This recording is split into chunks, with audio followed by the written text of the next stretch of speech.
Allora, parliamo di Memento. Memento è un promemoria che all'interno di questa trasmissione ripropone di volta in volta tutti quei problemi di cui abbiamo parlato, ma che a distanza di un mese, 2 mesi, a distanza di qualche anno ancora non si sono risolte. Allora diciamo che è un po' uno stimolo a poter finalmente avere la soluzione di problemi che poi problemi non sono, diventano problemi perché sono irrisolti. Le capacità per risolverli ci sono, basta la cosiddetta volontà politica che non ho mai capito cosa fosse, ma comunque manca questa volontà politica e quindi di questo parliamo oggi, per esempio su un problema che riguarda Padova. Certo, no? certo. Tullio, qual è allora, il problema? ritorniamo su un tema che abbiamo affrontato nel periodo natalizio, primi giorni Sì.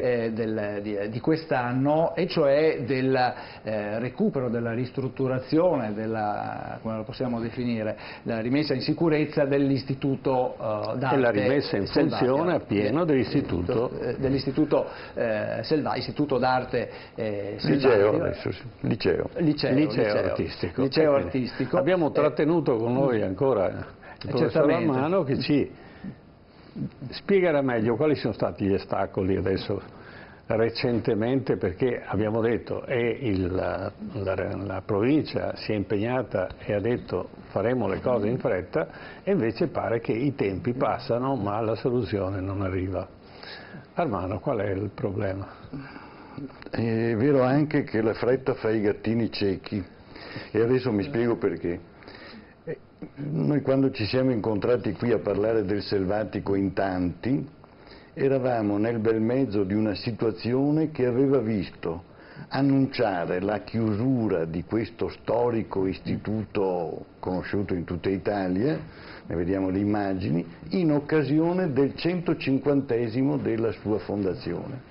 Improvvisamente si scoprì che la scuola doveva essere svuotata, portare fuori di qua e di là nella città gli studenti e gli insegnanti e il personale tecnico perché la scuola non era più agibile, cosa mai dichiarata ufficialmente, anche questo è un po' inquietante. C'è stata una grande mobilitazione, superiore a quelle che di solito ci sono in una città come la nostra, dove tante sono anche le divisioni, le contrapposizioni, e davanti a questa mobilitazione un grande contributo iniziale, ma forte, fortissimo, determinante, è venuto dall'annuncio della Fondazione Cassa di Risparmio, la Cariparo, di stanziare 2,5 milioni quasi per restaurare la scuola perché restasse là, attraverso il meccanismo del Sì, ma non solo la scuola, una tradizione, un insegnamento, certo, non solo il luogo di... fisico, ma anche tutta la tradizione, le esperienze che lì si sono collocate nel giro di 150 anni. Che non si possono sfarfagliare per la città. Certamente, perché noi stiamo vedendo queste fotografie di un'immagine della rotonda del Selvatico, la rotonda, cioè l'edificio, la sala circolare che era il vecchio macello disegnato dagli Appelli, e adesso tutte queste cose sono state messe in sicurezza dopo che ci è piovuto dentro in modo clamorosamente drammatico un paio di mesi fa con i temporali che ci sono adesso. Però queste cose non si vedono più, adesso piange il cuore andare dentro là come siamo stati anche ieri a fare un sopralluogo. Ecco, perché ieri c'è stato un incontro, un sopralluogo. Ieri c'è stata la Commissione Cultura del Comune di Padova che ha convocato tutti gli attori per capire lo stato dell'arte.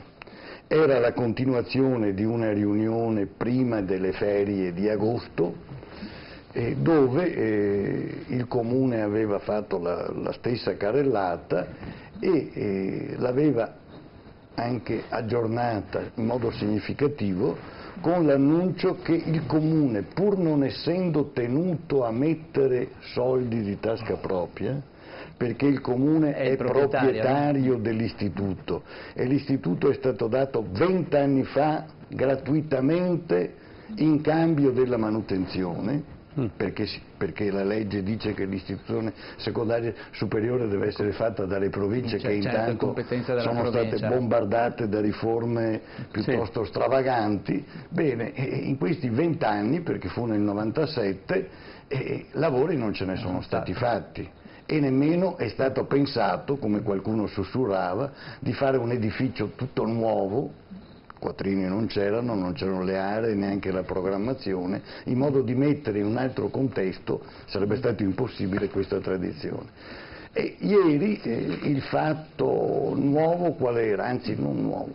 Ieri per la prima volta rispetto a una latitanza precedente è venuto il Presidente della provincia a dire: noi abbiamo fatto tutto, abbiamo fatto la gara per scegliere al massimo ribasso il progettista, non per fare il progettista poi dovrà fare il progetto di massima, dopo dovrà fare il progetto esecutivo e dopo quel progetto approvato dovrà essere messo all'asta, cioè una gara d'appalto per l'esecuzione.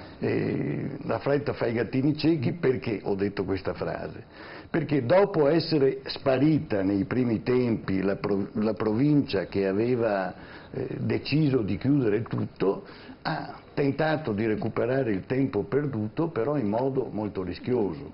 Primo perché non si fanno i bandi legati alla scadenza della propria competenza istituzionale.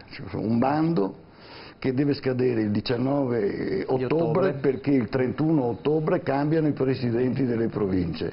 È un po' discutibile, si presta anche a contestazioni. Secondo perché la provincia, pur di far in fretta e forse anche in una incomprensibile polemica con il comune, perché le istituzioni dovrebbero collaborare, ha messo da parte nel proprio budget dedicato ai lavori che ci saranno quando ci sarà il progetto esecutivo, i quattrini, il milione che aveva messo, anche se non era obbligato, il comune di Padova.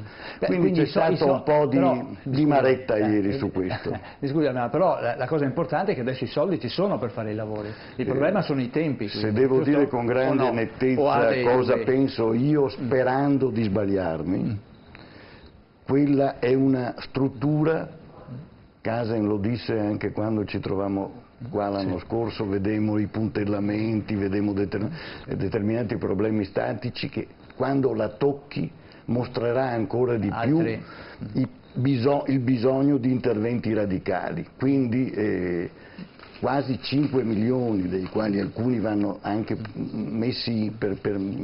vanno impiegati per mettere in sicurezza le cose che sono dentro, sono per me decisamente insufficienti. Sono un punto di partenza, ma poi se non ne verranno trovati, aggiunti altri, rischiamo di trovarci persi per strada e non può rimanere l'edificio come sarà di fatto, oggettivamente fermo per 2 o 3 anni. Certo. Perché poi si distrugge una storia, si distrugge la memoria, si distrugge anche la speranza, l'attesa, l'appetibilità delle famiglie e degli studenti di frequentare quella scuola. Certo. Quindi abbiamo un tesoro, dobbiamo conservarlo e non soltanto gestirlo nemmeno peggio. Ecco, da questo punto di vista lanciamo un messaggio a tutti quelli che hanno responsabilità nel sviluppo e nella riparazione di questo immobile, che è storicamente una cosa. Il messaggio è che ci vuole collaborazione. Certo. E un grande concorso, poi un grande sostegno dell'opinione pubblica, non solo degli addetti ai lavori, perché è un bene identitario della città. Allora ti inviteremo più spesso, certo. Così tu sarai il memento della ricostruzione e del riadattamento del selvatico, perché rimanga questa eccellenza nella costruzione dell'arte spero e nella costruzione di mentalità. Spero che di ormai... non invecchiare troppo. No, ma casomai ti faremo una...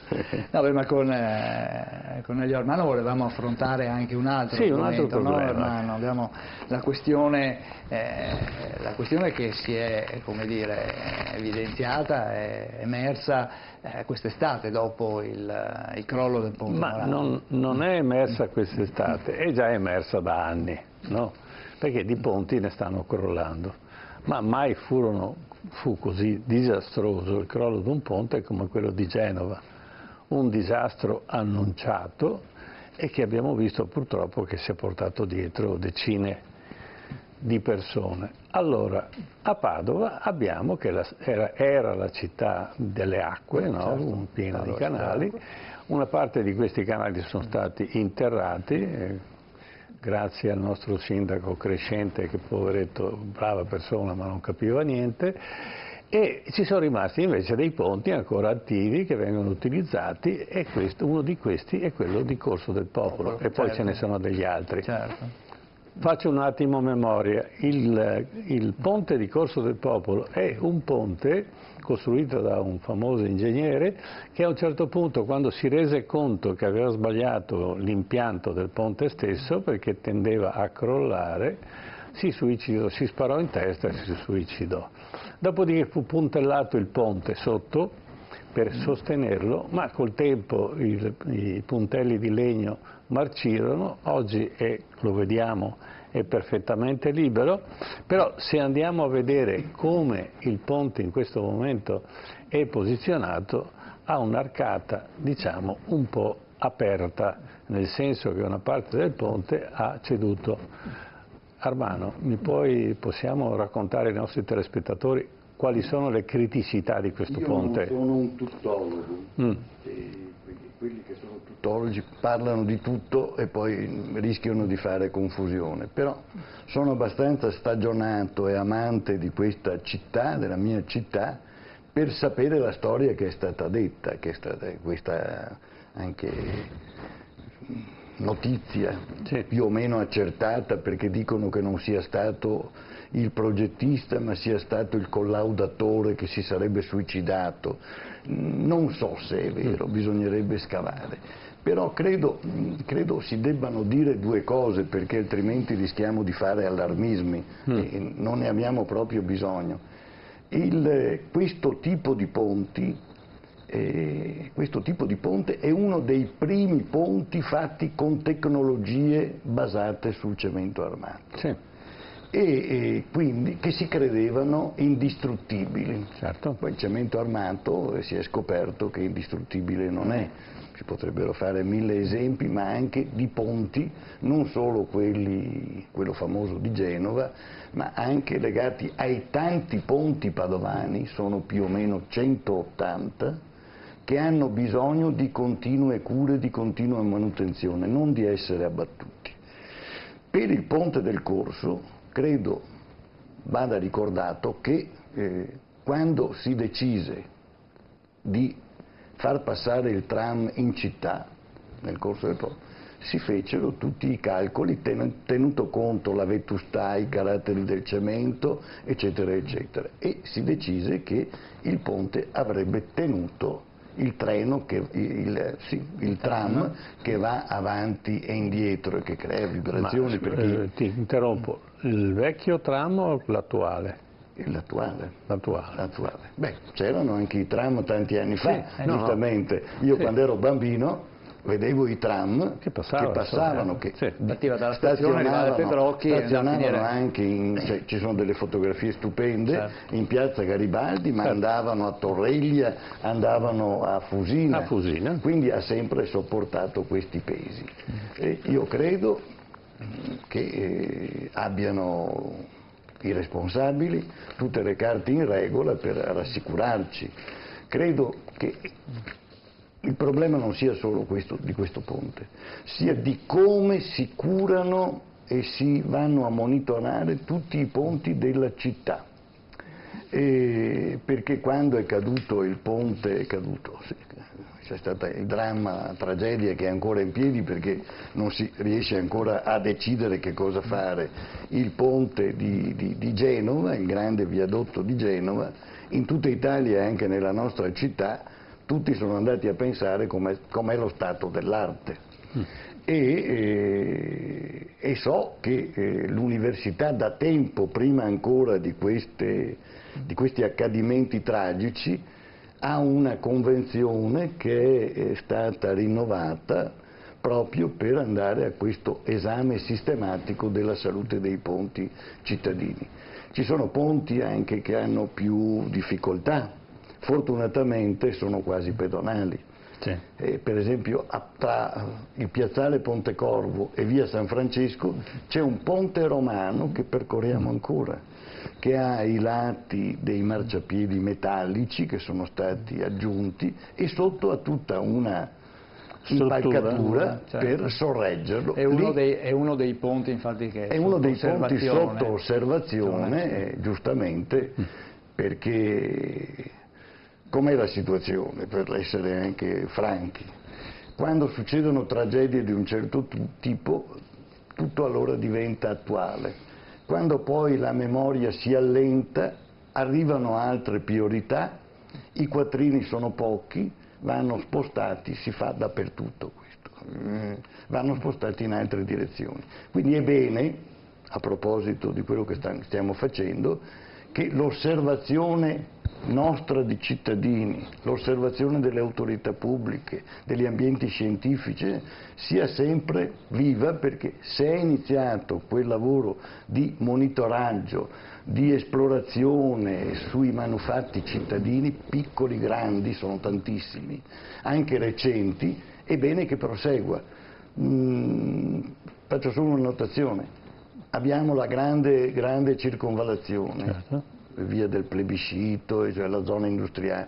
Beh, quelli sono manufatti moderni, però hanno ormai qualche decennio, e quello che prima pareva indistruttibile, come il ponte del Corso, vale anche per i ponti più recenti, perché il ghiaccio, l'acqua, i giunti, sono il sale che viene buttato d'inverno, il sale penetra, gli agenti creano certo, corrosione, quindi la manutenzione continua è fondamentale. Certo. Bene, allora il momento finisce qua, ci vediamo più avanti per vedere se il nostro liceo artistico avrà un esito positivo, e il parlarne, diciamo, che aiuta a mantenere la dinamica del percorso. Io finisco, ma ho messo in cantiere l'uso di una frase che mi piace molto. Prego. Che è una frase adoperata da Gustav Mahler, il grande musicista, che dice: va conservato il fuoco ma non venerate le ceneri. Vale anche per la memoria e per le cose che abbiamo detto due ore fa. Allora, per il selvatico va conservato questo fuoco, ma non dobbiamo ridurci a venerare quello che è stato, ma pensare a riprodurlo nel presente. Diciamo che un po' di orgoglio non fa male in questo caso. Certo, grazie. Bene. Grazie a Elio Armano. Allora, per i telespettatori invece non andate via, perché facciamo una breve pausa pubblicitaria, ma dopo ritorniamo, parleremo di sanità e della fuga dei camici bianchi dalla sanità pubblica. E che la sanità sta diventando rosa. C'è anche questo aspetto qua, certo, professione sempre più rosa. A tra poco, dopo la pubblicità.